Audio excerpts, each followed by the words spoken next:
Assalamualaikum warahmatullahi wabarakatuh. Anak-anakku semua, selamat berjumpa kembali dengan saya, Bu Minarsih. Ya, kali ini kita akan membahas materi yang berbeda dari yang sebelumnya. Kita kali ini akan membahas materi fluida statis. Ya, fluida statis dengan saya. Nah, kita mulai saja untuk pembahasan fluida statis.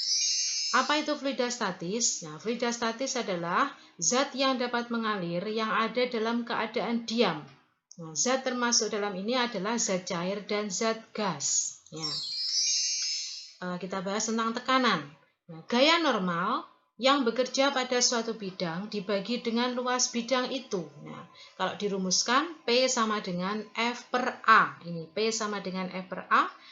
Ini adalah persamaan dari tekanan. P adalah tekanan, F adalah gaya, kemudian A adalah luas. Nah, luasnya. Oke, luas bidang. Kita lanjut ke tekanan hidrostatik. Tekanan hidrostatik, di sana tekanan zat cair yang hanya disebabkan oleh beratnya sendiri. Jadi kalau dirumuskan bahwa pH, tekanan hidrostatik, itu adalah Rho kalikan G kalikan H. Nah, H di sini adalah ketinggian atau kedalaman. Contohnya ketika Anda mungkin menyelam ke dalam air, semakin dalam Anda menyelam, nah H-nya semakin besar, maka pH-nya atau tekanan hidrostatiknya semakin besar. Ya.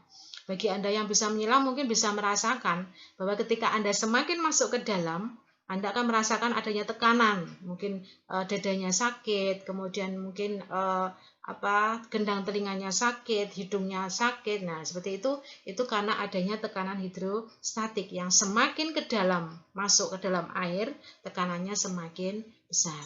Ya. Hukum utama hidrostatik bejana berhubungan. Nah, ini semua titik yang terletak pada bidang horizontal di dalam zat cair yang tenang mempunyai tekanan hidrostatik yang sama. Jadi kalau dirumuskan P1 sama dengan P2. Nah, kalau dirumuskan lagi seperti ini sehingga didapat hasil akhirnya Rho1H1 akan sama dengan Rho2H2. Jadi kalau digambarkan seperti ini, di sini tekanan di sini, kemudian tekanan di sana, di situ, dan di sana. Ini besarnya tekanannya adalah sama berdasarkan hukum utama hidrostatik. Ya. Kemudian hukum Pascal. Tekanan yang diberikan pada zat cair dalam ruang tertutup itu akan diteruskan sama besar ke segala arah. Jadi misalnya pada gambar ini ya, dilihat dari gambar ini, di sana ada luas penampang yang berbeda A1 dan A2.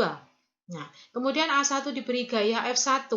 Maka karena ada gaya dan luas penampang akan terjadi yang namanya tekanan. Nah, tekanan di sini akan diteruskan menuju ke sana. Nah, ini berdasarkan hukum Pascal sehingga rumusnya adalah F1 per A1 akan sama dengan F2 per A2.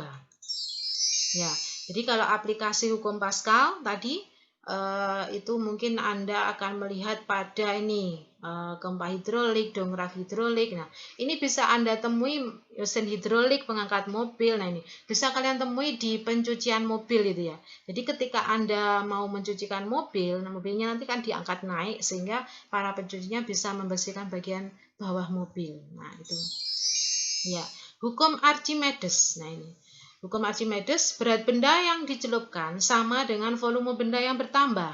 Jadi kalau dirumuskan, FA itu sama dengan Rho GV, di mana Rho adalah massa jenis, kemudian G adalah percepatan gravitasi bumi, dan V adalah volume benda. Nah, ini.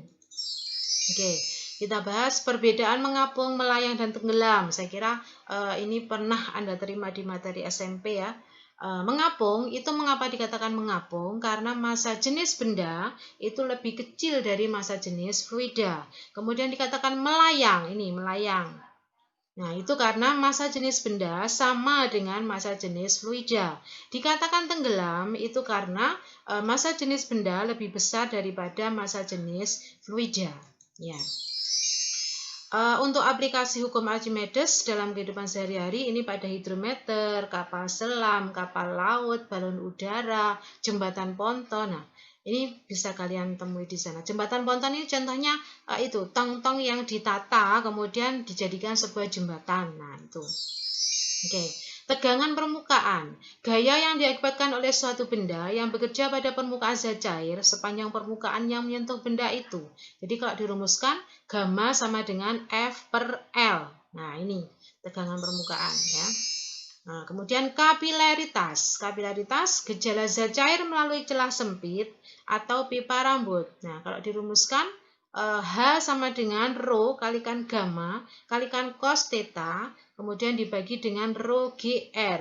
Nah, ini persamaan untuk kapilaritas. Kalau kemudian kita bahas tentang meniskus. Meniskus itu adalah bentuk cembung atau cekung permukaan zat cair akibat tegangan permukaan. Jadi di sini air itu meniskusnya adalah cekung. Kemudian raksa meniskusnya adalah cembung. Nah, itu tergantung jenis zatnya, ya. Kemudian adhesi dan kohesi. Ini juga SMP Sanaria Anda sudah pernah. Adhesi adalah gaya tarik-menarik antara partikel tidak sejenis. Kemudian kohesi adalah gaya tarik-menarik antara partikel yang sejenis. Ya. Contoh kapilaritas dalam kehidupan sehari-hari. Nah, ini menyebabkan air yang menetes di ujung kain, merembes gitu ya. Air ketika Anda meletakkan kain di pinggir gelas, masuk ke dalam gelas yang satunya jatuh gitu ya, nanti airnya akan naik merembes melalui kain.